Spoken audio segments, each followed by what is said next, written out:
Hey guys, welcome to Boxing Squared for boxing news and views from around the internet. It's crunch time for Dillian Whyte. We will soon know who his opponent is for July 13th, which his promoter Eddie Hearn says is going to be a pay-per-view pretty much no matter what. So there is some expectations that it has to be someone decent, right? But also, after he turned down Anthony Joshua to go his own way, he didn't like the offer from Anthony Joshua to face him in a voluntary fight. There's also added expectations. Well, if you're walking away from that, you have to go fight someone decent.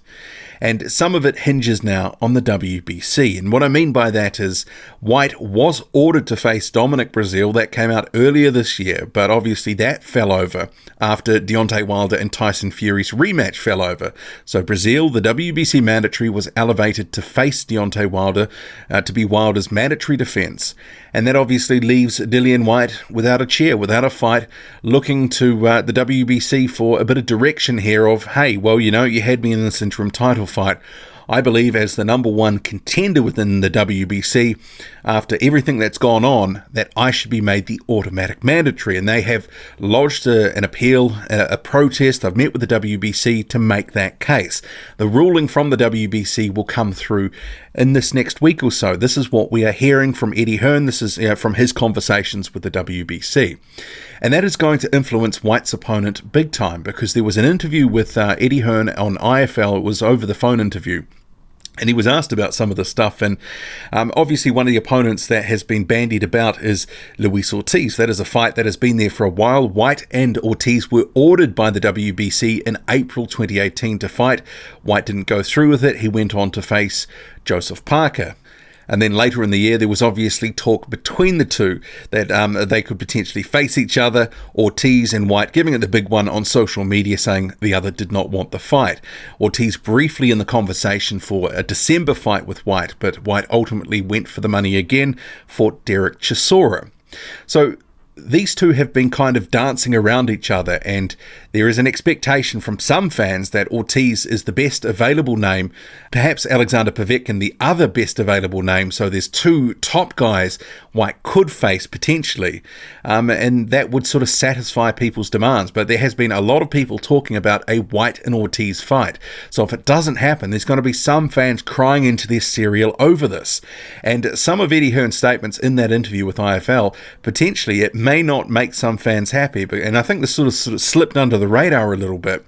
He said if Whyte was automatically made the mandatory for Deontay Wilder's WBC belt, it probably wouldn't make sense to fight Ortiz in July. And at the time when I heard that, I was like, oh, that's not going to make some people happy, because some fans are demanding the two fight, that they need to fight, that Whyte and Ortiz is something the heavyweight division needs. And yeah, to an extent, I totally agree. That's a fight I want to see. But with positioning purposes and all that sort of stuff, maybe Dillian Whyte wouldn't want to take that on if he got the WBC mandatory. But you have to also step back and go, well, if Dominic Breazeale is the current mandatory, he fights Deontay Wilder on May 18th, well, a fight between Whyte, if he has made the mandatory, and Deontay Wilder probably wouldn't happen until maybe a year away. And that's a long time for Dillian Whyte to be in what would potentially be stay busy type of fights if he's not going to be facing the cream of the division at the upper end, like Povetkin, like Ortiz.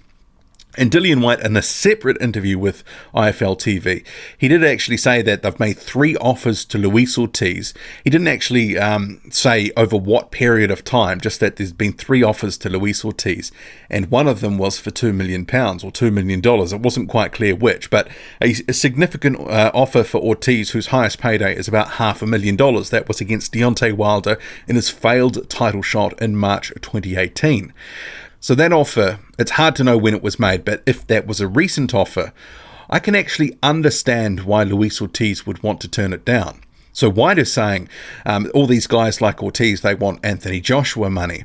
But what if the WBC actually comes back here and says, no, we're actually going to not give you the mandatory automatically, you have to have a final eliminator, and that will be against Luis Ortiz, the next guy who is currently available. Tyson Fury may be above Ortiz in the rankings, but he's currently otherwise engaged with a Tom Schwartz fight, and that will be in June 15th. So Ortiz, the next cab off the rank at third in the WBC rankings. So why would he accept an offer, knowing that potentially the WBC might order the fight with Whyte?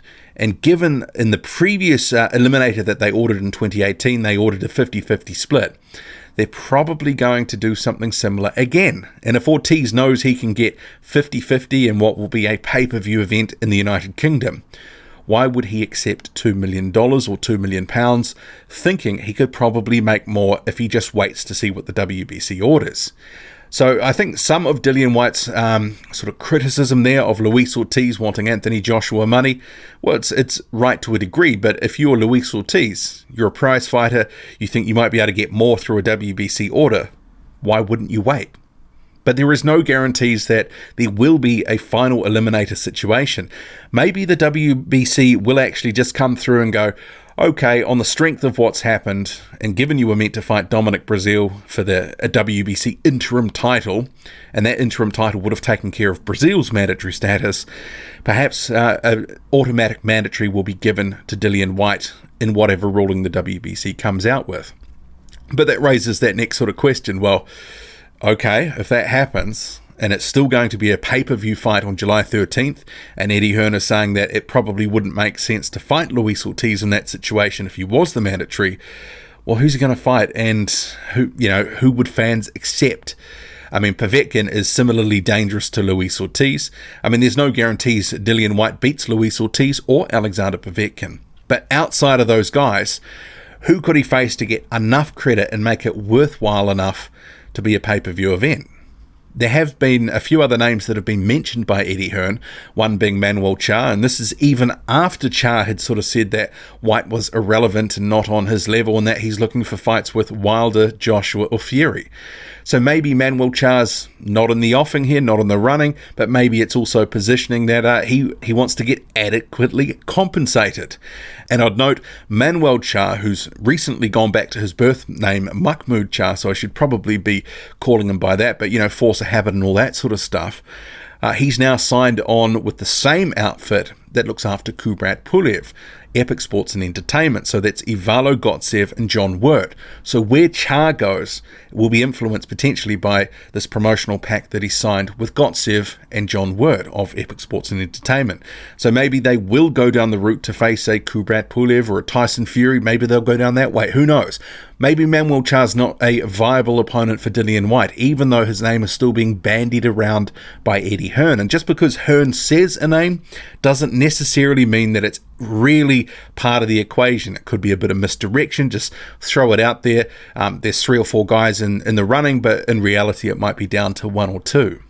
Another guy that has been mentioned is Ajit Kabayel. He is the EBU champion at the moment, a guy who is recognised by many to be a top 20 talent, and he is probably a better boxer than Dillian Whyte. And if that was devolved into a bit of a technical, a straight boxing match, Kabayel probably wins all day.